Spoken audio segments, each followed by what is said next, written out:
Assalamualaikum warahmatullahi wabarakatuh. Perkenalkan, kami dari Sistem I/O ingin presentasi dengan anggota Febrian Tika Dwi, NIM 16, Muhammad Rizky Akbar, NIM 20, dan Adam Dwi Cahyono, NIM 21. Pengertian sistem I/O.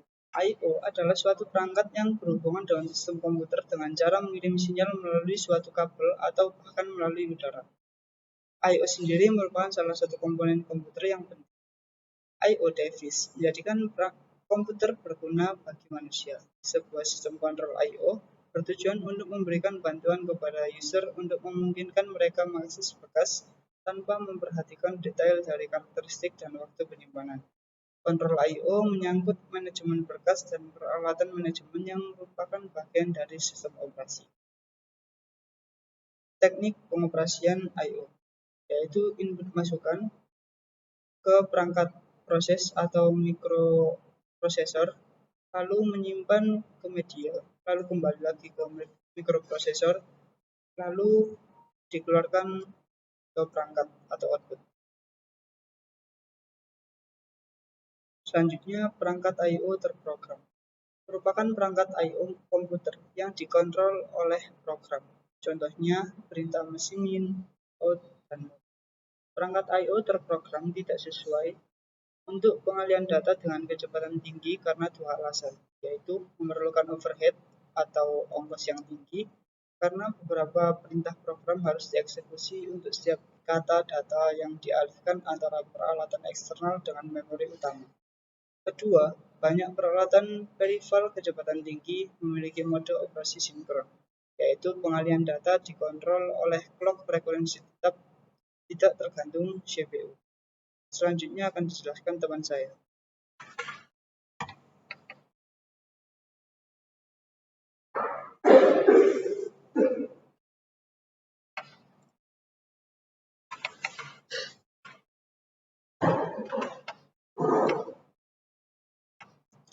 Selanjutnya adalah perangkat berkendalikan interupsi atau interrupt I/O.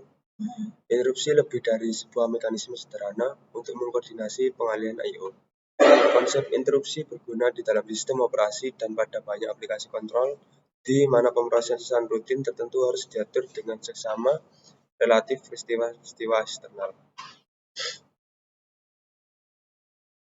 Yang selanjutnya adalah DMA atau Direct Memory Address, merupakan suatu pendekatan alternatif yang digunakan sebagai unit pengaturan khusus yang disediakan untuk memungkinkan pengalihan blok data secara langsung antara peralatan eksternal dan memori utama tanpa intervensi terus-menerus oleh CPU. Evolusi telah terjadi pada sistem komputer. Evolusi antara lain terjadi peningkatan kompleksitas dan kecanggihan komponen-komponen sistem komputer. Evolusi sangat tampak pada fungsi-fungsi I/O, yaitu sebagai berikut. Di antaranya yaitu pemroses secara langsung mengendalikan peralatan I/O. Kemudian peralatan dilengkapi pengendalian I/O atau I/O controller. Tahap ini sama dengan tahap 2 ditambah fasilitas interupsi. Yang kemudian pengendalian I/O diberi kendali memori langsung lewat DMA. Yang kemudian pengendali I/O ditingkatkan menjadi pemroses yang terpisah dengan instruksi khusus yang ditujukan untuk operasi I/O. Kemudian pemroses I/O mengambil dan mengeksekusi instruksi-instruksi ini tanpa intervensi pemroses utama atau pusat. Yang terakhir adalah pengendali I/O mempunyai memori lokal yang menjadi miliknya dan komputer juga memiliki memori sendiri. Kemudian prinsip-prinsip perangkat I/O. Terdapat dua prinsip, yang pertama yaitu efisiensi dan generalitas. Efisiensi sendiri merupakan aspek penting karena operasi I/O sering menjadi operasi yang menimbulkan bottleneck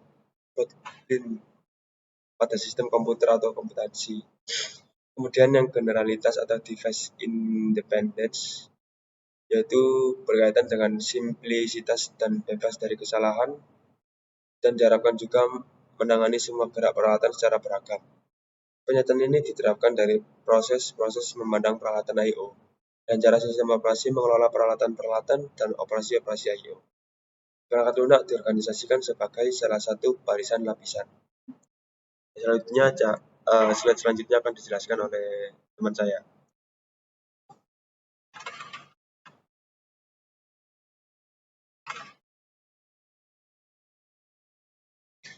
Selanjutnya yaitu masalah-masalah penting yang terdapat dan harus diselesaikan pada perencanaan manajemen IIO adalah penamaan yang seragam atau uniform naming. Nama berkas atau peralatan adalah string atau integer, tidak tergantung pada peralatan sama sekali. Yang kedua, penanganan kesalahan, error handling. Umumnya penanganan kesalahan ditangani sedekat mungkin dengan perangkat keras. Yang ketiga, transfer sinkron versus asinkron. Kebanyakan fisik IOI adalah asinkron. Pemrosesan mulai transfer dan mengabaikannya untuk melakukan kerja lain sampai interupsi tiba. Program pemakai sangat lebih mudah ditulis jika operasi IIO berorientasi blok. Setelah perintah read, program kemudian secara otomatis ditunda sampai data tersedia di buffer. Shareable versus dedicated. Beberapa peralatan dapat dipakai bersama seperti disk, tapi ada juga peralatan yang harus hanya satu pemakai yang dibolehkan pemakainya pada satu saat. Contohnya peralatan yang harus di-delete, misalnya printer. Selanjutnya yaitu kesimpulan. Kesimpulan dari sistem input atau output atau IIO merujuk pada mekanisme di dalam komputer yang memungkinkan pertukaran data antara komputer dan perangkat eksternal seperti keyboard, mouse, monitor, printer, dan perangkat penyimpanan. Kesimpulan tentang sistem IIO dapat dibuat sebagai berikut. Yang pertama yaitu integral untuk komunikasi. Sistem IIO adalah bagian integral dari setiap komputer karena memungkinkan komunikasi yang efektif antara pengguna dan perangkat keras komputer.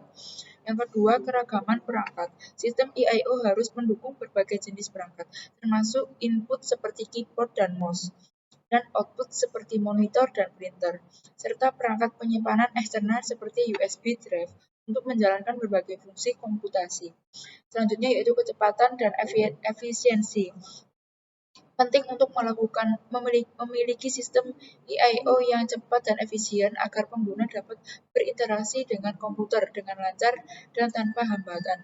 Kecepatan transfer data antara perangkat IIO dan komputer adalah faktor penting dalam kinerja sistem secara keseluruhan.